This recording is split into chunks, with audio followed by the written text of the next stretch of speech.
الأشخاص دخل يراسلني سناب يبغى يتعرف، وطال الحديث. قلت هذه الأبيات: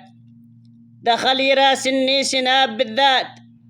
ساكن لحالك قلت أنا والعشيرة،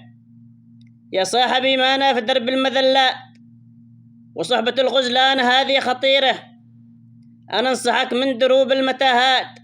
خليك رجل مشحوط وعندك غيره، حتى الرسائل خلي فيها انتباهات، هي تعرف الرجال بشره وخيره، إنك تدور لك على أصحاب زلات، روح لك بعيد شقين نارك وكيره، أنا حياتي كلها استقامات، نحن رجال العز ونحن عبيره،